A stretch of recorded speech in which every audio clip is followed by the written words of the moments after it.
गांधारी क्यों पुत्र दुर्योधन को निर्वस्त्र देखना चाहती थी? गांधारी भगवान शिव की परम भक्त थी। शिव की तपस्या करके गांधारी ने भगवान शिव से यह वरदान पाया था कि वह जिस किसी को भी अपने नेत्रों की पट्टी खोलकर नग्न अवस्था में देखेगी, उसका शरीर वज्र का हो जाएगा। भीम से युद्ध से पहले ऐसे में गांधारी ने अपनी आंखों की पट्टी खोलकर दुर्योधन के शरीर को वज्र का करना चाहा, लेकिन कृष्ण के बहकावे के कारण दुर्योधन ने अपने गुप्तांग को पत्तों से छिपा लिया था, जिसके चलते उसके गुप्तांग और जांघें वज्र के समान नहीं बन पाए। घटना इस प्रकार है कि गांधारी दुर्योधन से कहती है कि मैं तुम्हें विजय श्री का आशीर्वाद तो नहीं दूंगी, किंतु यह शिव भक्तिनी एक कवच पहना सकती है। हे पुत्र, गंगा जाकर स्नान कर आओ और वहां से सीधे मेरे पास आओ, किंतु ऐसे ही जैसे तुम जन्म के समय थे। तब दुर्योधन कहता है, नग्न माता श्री। गांधारी कहती है, माँ के समक्ष कैसी लज्जा, जाओ स्नान करके निर्वस्त्र आओ। दुर्योधन कहता है, जो आज्ञा माता श्री। दुर्योधन के जाने के बाद श्री कृष्ण गांधारी के कक्ष में जाते हैं। गांधारी कहती हैं कि आओ देवकी नंदन, ये तो तुम्हें ही याद होगा कि 47 दिन पहले मैं 100 पुत्रों की माँ थी और अब केवल एक ही पुत्र की माँ हूँ। श्री कृष्ण हाथ जोड़कर कहते हैं कि हे माते, इन 100 में 100 ऐसा भी है जिन्हें आप पहचान कर भी नहीं पहचानती, और वह 100 है ज्येष्ठ कौन्तेय का। तब गांधारी कहती हैं, क्या युधिष्ठिर का? तब श्री कृष्ण कहते हैं, नहीं माता, राधे था ज्येष्ठ कौन्तेय। यह सुनकर गांधारी दंग रह जाती हैं। श्री कृष्ण कहते हैं, इसलिए ये मत सोचिए माता कि आपके पुत्रों की ओर से मेरी बुआ का कोई भी पुत्र युद्ध नहीं कर रहा था। यह राज बताकर श्री कृष्ण शिविर से बाहर निकलकर जाने लगते हैं। तब रास्ते में दुर्योधन उन्हें नग्न अवस्था में अपनी माता के शिविर की ओर जाता हुआ दिखाई देता है।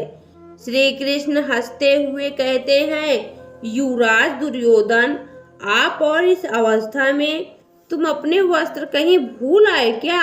और तुम्हारा मुंह तो माता गांधारी के शिविर की ओर है। यह सुनकर दुर्योधन सकपका जाता है। तब श्री कृष्ण कहते हैं, क्या तुम अपनी माता के पास इस दशा में जा रहे हो? तब दुर्योधन कहता है कि माता श्री का यही आदेश था।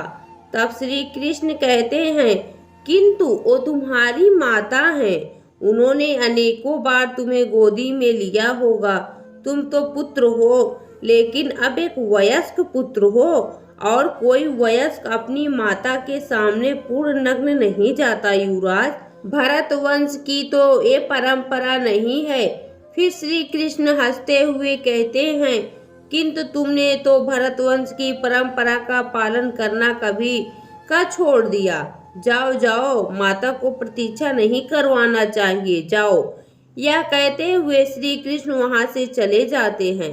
तब दुर्योधन सोच में पड़ जाता है और फिर वह अपने गुप्तांगों पर केले के पत्ते लपेटकर माता गांधारी के समक्ष उपस्थित हो जाता है और कहता है कि मैं स्नान करके आ गया माता श्री। तब गांधारी कहती हैं, मैं क्षण भर के लिए अपनी आंखों की बंधी ये पट्टी खोलने जा रही हूँ। मैंने तुम्हारे भाइयों को तो नहीं देखा, मैं तुम्हें आज देखूंगी। ऐसा कहकर गांधारी अपनी आंखों की पट्टी खोलकर दुर्योधन को देखती है तो उसकी आंखों से प्रकाश निकलकर दुर्योधन के शरीर पर गिरता है। बाद में गांधारी देखती हैं कि ये क्या, दुर्योधन ने तो अपने गुप्तांग छुपा रखे हैं। तब वो कहती हैं कि तुमने ये क्या किया पुत्र? तब दुर्योधन कहता है कि मैं आपके सामने नग्न कैसे आता माताश्री। तब गांधारी कहती है किंतु मैंने तुम्हें तो यही आदेश दिया था। दुखी होकर वह पुनः अपनी आंखों की पट्टी बांध लेती हैं। फिर वह कहती हैं तुम्हारे शरीर का वह भाग जिस पर मेरी दृष्टि पड़ी ही नहीं दुर्बल रह गया पुत्र। शरीर का शेष भाग वज्र का हो गया। यदि तुम बड़ों का आदेश मानने की परंपरा भूले न होते तो आज अजेय हो गए होते पुत्र। यह सुनकर दुर्योधन कहता है कि तो मैं ये केले के पत्ते हटा देता हूँ माताश्री। तब गांधारी कहती है कि मैं कोई माया भी नहीं हूँ। मैंने उस एक दृष्टि में अपनी भक्ति और अपना सतीत्व अपनी ममता की सारी शक्ति मिला दी थी पुत्र। तब दुर्योधन कहता है कि आप चिंता न करें माताश्री, मैं कल भीम से गदा युद्ध करूंगा और गदा युद्ध के नियम के अनुसार कमर के नीचे प्रहार करना वर्जित है। कल मैं उसको इतना मार मारूंगा कि वह घबराकर वीर गति को प्राप्त हो जाएगा। फिर चाहे इस युद्ध का अंत कुछ भी हो। अंत में भीम दुर्योधन की जंघा उखाड़कर उसका वध कर देता है। दोस्तों, आपको यह पौराणिक जानकारी कैसी लगी कमेंट बॉक्स में जरूर बताएं। वीडियो को लाइक करें, शेयर करें और हमारे चैनल को सब्सक्राइब करना न भूलें। वीडियो देखने के लिए आपका बहुत बहुत धन्यवाद।